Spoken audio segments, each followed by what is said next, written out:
This is a 2025 Nissan Rogue S.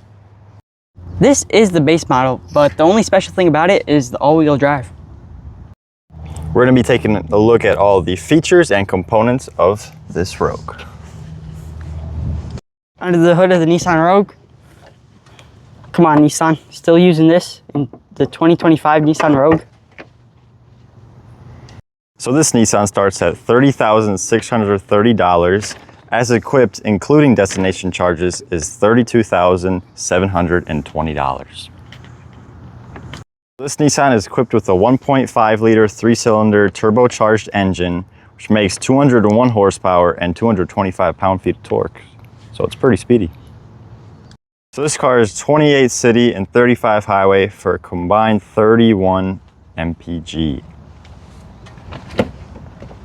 And there's also no gas gap, so pretty convenient. Here's the front of the car, and focusing on the lights itself, it does do the current design trend where they are split. So we've got the daytime running lights up here with a nice thin line, and then the actual headlights and high beams down here, which I gotta say, it actually has a pretty cool design. What was one of the first cars to do this? I feel like it was the 2015 Jeep Cherokee, which we had before. That's a good pull, I guess. The design of the 2025 Nissan Rogue is very nice. I'd have to say I like it a lot more than the older designs of the Nissan Rogue, which are hideous to me, especially the rear lights. I hate them very much.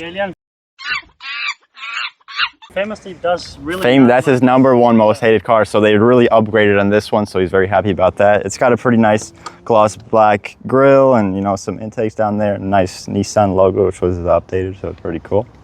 Not bad. Side profile of the Nissan, I gotta say it's pretty nice looking, a little sharp and boxy. And here's the wheels specifically. These are the base wheels, which are 17 inches. And I gotta say, they actually look pretty cool for some base wheels. They are actual nice rims, and they got the wheels as well, so they're pretty cool.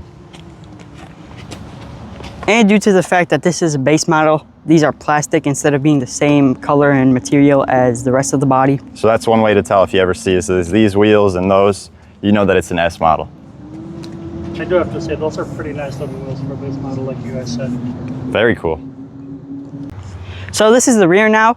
I'd have to say, I like how they have like the big Rogue here. It looks very nice. They got the logo here. They got the, what are these called again? Spoiler? Yeah. Well, no, what are the lights? Oh, the third brake light. Oh, yeah. And it's very nice overall, especially the rear lights. I'd have to say, it has to be one of my favorite car redesigns like ever, because like the old Nissan Rogue had the worst rear lights ever to me. I just hated them so much passionately. But compared to even more before, like the Nissan Rogues from like 2012, those sucked even more. So it's nice to see that they're going up, and up. So very much a most improved type of award. Yeah, I'd have to say the new Nissan, the new Nissan Rogue, I would not have bought it if it still had the same rear lights. Like I don't think I'd be very happy with this car at all. In terms of safety and life features, it does have the back sensors on here, and it has the rear camera, which is mandated on all cars now, so it's pretty nice and it's good quality.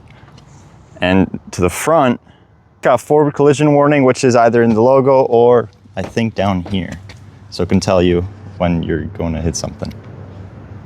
It does have blind spot monitoring. As you can see there, triangle. And the lift gate, which is not powered because this is the base model, but it does go up with the hydraulics. It's got a nice little handle here so you can lower and pick it up. And here's the cargo room. It is very big, nice and spacious. Got a little storage in here, and also a lot more down here as well. Which we see. Nice. Got a lot of stuff. Oh, is that what I think it is? Is that Pokemon? You're at Chaos Rising, bro. It's a lucky find. Is that pack? Am I opening it or you? You can open it. You can open it. Got some cards. Let's see here. So you get some pack magic, you know. Code card, you know. Code card. Put it out here. Energy in the front. Yeah. All right. Got the whole Flygon Evolution line. Full pigs, you know. Weedle, Sligo, Claydol, Transformation Tune, Ferrothorn, Emma, Prism Tower, and all right, let's see, last card. Delphox. Next pack? Or... Guys? Oh, right. Back to the Nissan. So here's the key, lined in a nice little bit of silver. And with most newer cars, even when your key is in your pocket, you can do the keyless entry and it'll just open. But not in this case. You'll have to take it out every time, click unlock, and then get inside. Let's check out the interior. All right. The interior. Let's turn it on with the push button, which is a nice feature. So here's the inside. We're gonna turn that AC on because it was a little warm out. And here we have the nice infotainment screen, which is 8 inches, and it's got nice physical buttons, and it is also touchscreen, which is pretty cool. And it is a little bit laggy, but it's pretty responsive for nowadays. We got a bunch of physical buttons here for your AC and other conveniences. We got some 2 USB ports and a cigarette style outlet here, which is very nice, so lots of charging. So do we have Android Auto and Apple CarPlay on this one or not? Android Auto is on here, which is wired, and CarPlay, so that is a very nice feature. Obviously, it's one of the very most important things nowadays. Everybody uses that, so that is awesome.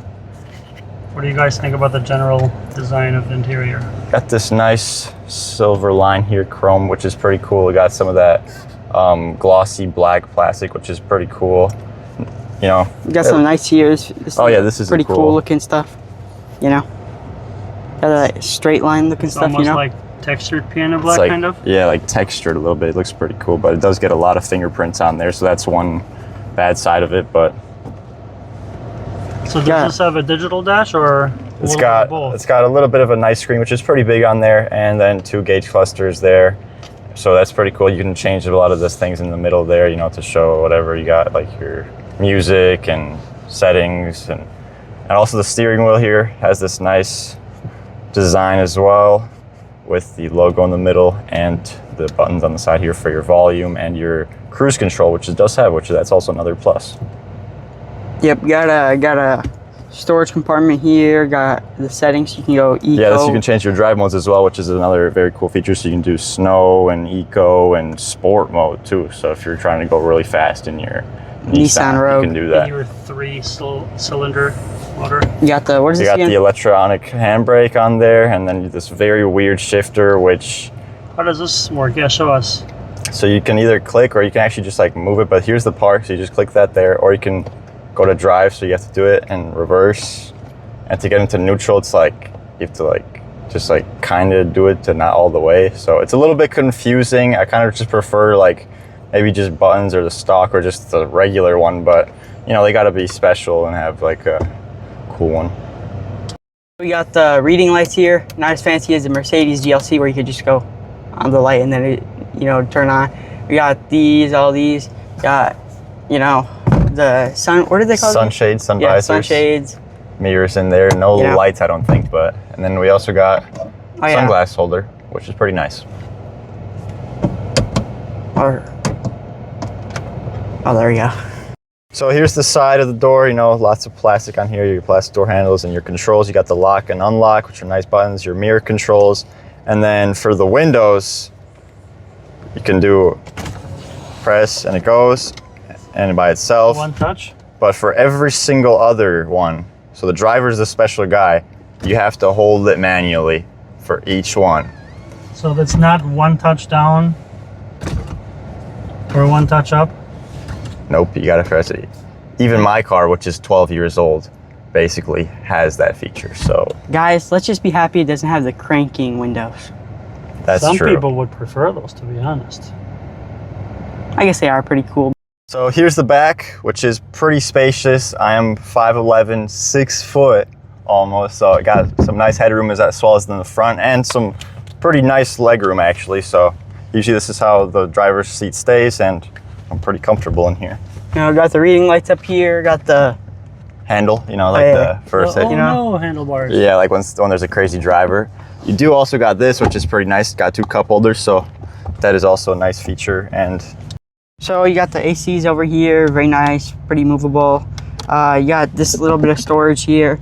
Sadly, there is no USB-C, which I feel like you should have at least one USB-C port in a 2025 car. Or at least a cigarette back, lighter of some you know? sorts, but there is nothing back here. So, I mean, storage, nice, I guess. Another thing I kind of dislike is these things. So like you move it like this to have it like open, you move it, and then when it's like this, it's locked. And it's okay with me up in the front, because in the front, all you have to do is just like this, and then it moves this, and it's automatic. Like you can just go like, and then it's unlocked. But on here, you just can't really do that. It's just like always stays locked until you move it like that. So you can't open the door until you unlock this? Yep, which is kind of annoying to me, because like all the other cars I've ever used, just like I gotta click a button in the rear or something, and just like boom, like this. This like, I guess like maybe I'm just being like over dramatic, can just move this pretty easily, but for people who never owned a car like that, it's kind of more like harder for them to figure that out, you know? That was the 2025 Nissan Rogue. Overall, we'd say it was a very good car for if you just want a basic, no need for any luxuries, no need for anything bad car that you can just drive around for the 5 family, you know, just like Gets 5 the family job members. done. Yeah, it gets the job done. If you don't need anything fancy or anything, boom, you just need this. All right, and let's take it to the GQ Nike review. Now it's time for the GQ Nike score. Today's vehicle is the 2025 Nissan Rogue S, Nissan's entry-level compact SUV. It's designed for people who want something practical, fuel efficient, comfortable, and affordable without a bunch of unnecessary extras. Let's see how it scores. Starting with exterior styling, 7.5 out of 10. It's clean and modern, but the base S trim misses out on some nicer wheels and styling details found on higher trims, and the rear lights are much better than the original models. Interior is a 7 out of 10. The cabin is comfortable and laid out well, but there's a lot of hard plastic and the base trim does not feel particularly premium. Technology, 7 out of 10. It has the essentials like Apple CarPlay, Android Auto, and a touchscreen, but it's missing features you'll find on more expensive competitors. The comfort is 8.5 out of 10. The seats are sportive, the ride is smooth, and it's a great SUV for daily driving. Performance is a 6 out of 10. The 1.5-liter turbocharged 3-cylinder gets the job done and delivers good fuel economy, but the acceleration isn't exciting. Practicality is a 9 out of 10. Plenty of cargo space, good rear seat room, and easy to live with every day. Value is an 8 out of 10. For someone looking for an affordable family SUV with solid safety issues, the Rogue S offers a lot for the money. Adding everything together gives the 2025 Nissan Rogue S a GQ Nike score of 7.4 out of 10. It isn't built to be flashy or fast, it's built to be dependable, comfortable, and practical. And if that's what you're looking for, it's definitely worth considering.